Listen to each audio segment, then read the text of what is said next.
this is a continuation of the previous video here, as that kind of like ran a little bit over. Just to continue in reference to Nicholas Walters and the way that he acted before the fight, during the fight, and after the fight. Kind of like seemed like he was disinterested, that he didn't want to really engage against Vasyl Lomachenko, and that he really didn't look like he wanted to execute any type of game plan against Vasyl Lomachenko. Nothing where he could use the jab, use his reach, use his power shots to try to keep Vasyl Lomachenko at bay. Didn't look like he tried to give much effort in comparison to his fights against Victor Chinyan, against Amir Donaire, against even Jason Sosa. So, maybe muayboran74 was kind of right in reference to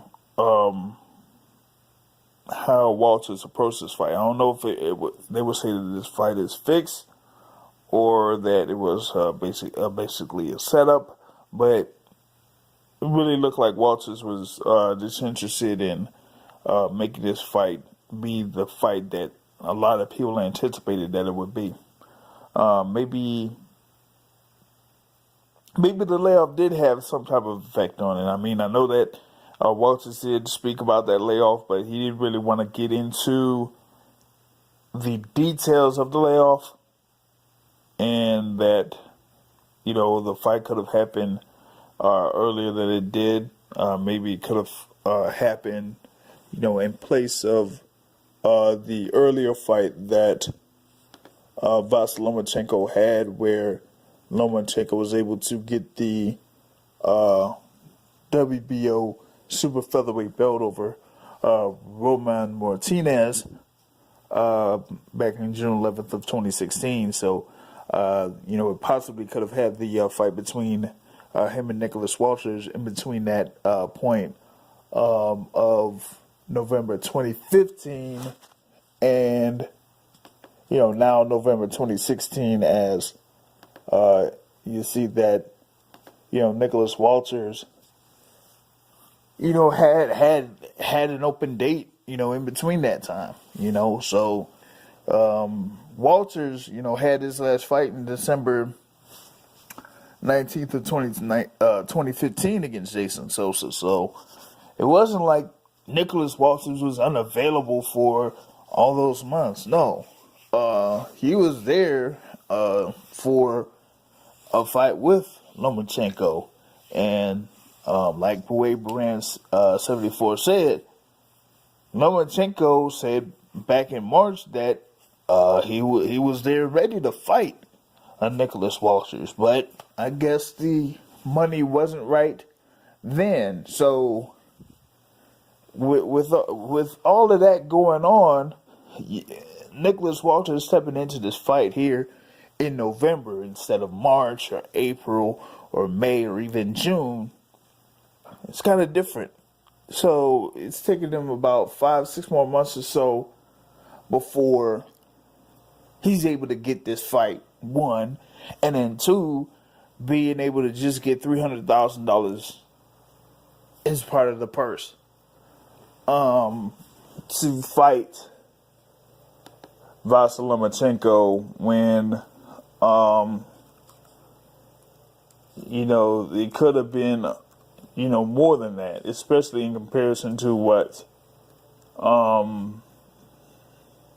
Lomachenko was making.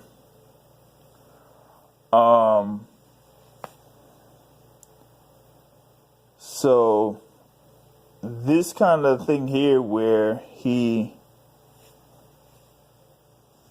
where he just had to struggle just to get the money that he had to get, the contract that he had under Top Rank, it's kind of different. But it's been a very, interesting how this thing has gone forth. Let me see here. Before I close out with this thing here,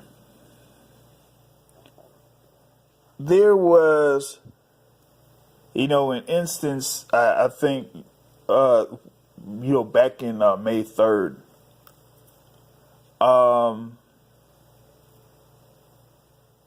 Now here's something to where, this whole thing about a take it or leave it probably was put forth by Bob Arum and Top Rank. Now I'm looking here on an article in Bad Left Hook that they posted on May 3rd, 2016. Walters had an offer to fight Lomachenko for $550,000. And Walters turned it down, saying that it just wasn't enough money.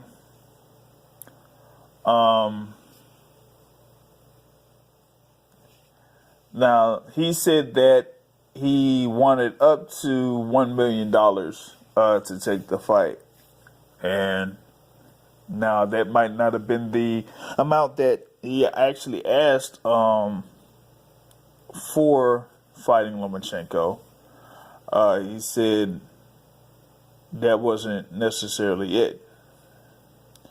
Let me go into this little quote thing that they have on here in reference to what Nicholas Walters said back around May or April. He says that Lomachenko is one of the better opponents that he was going to fight. They asked for a certain amount and they said no. They said only $550,000 was available for the fight. And I think fighting Lomachenko for $550,000 with the tax we're going to pay to the government and everybody, we actually go home with nothing. We took the decision we're not going to fight for $550,000. And later on in that article, it says, adding to the negotiating melodrama, Lomachenko went on social media to sweeten the pot for Walters, offering to give him an additional $300,000 if Walters could beat him. Walters didn't bite. It was an offer that he didn't take seriously. So now, Arum had a little response to that back then. He said, did Walters hurt himself with us or HBO by turning the fight down? No, he didn't violate a contract or anything like that, so that's fine. But again, I can't afford to pay these fighters appreciably more than I'm getting from the television networks, and that's what the television network felt the fight was worth. Now, that was back in May when that offer was $550,000. Now, if you kind of factor in what happened between May of this year to now, and how HBO wanted to do the budget for boxing then, there wouldn't have been the money there to have Walters fight for $550,000, especially with Canelo with the pending date. So they had to, do what they had to do there. So even though Walters still could have fought for $550,000 and still turned it down, it almost like he was caught between a rock and a hard place. And so while he was able to basically accept the fight against Vasily Lomachenko, that $550,000 was not going to be available to him because they didn't have enough money within that budget in order to put that fight together. So on Arum's side, maybe he was seeing that there wasn't enough for him. maybe he wasn't seeing that there was enough for him to make that happen. Okay. But still, the way that Walters has been handled, over the course of his career, and in reference to this particular contract that he's had with Top Rank, and how he's been treated, is kind of like something that you might have to pay a little bit more attention to. Once again, shout out to muayboran74's to pointing this out, and just as a fight fan, be wary of what Bob Arum is doing now, and how it kind of like ties into the theme that he's had over the past 15 years or so. If you have an opinion on it, go ahead and post it here on the channel. Subscribe to the Boxing Source channel on YouTube, and catch the weekly show on the MRN Broadcasting channel on Blog Talk Radio, Sunday nights, 7:30.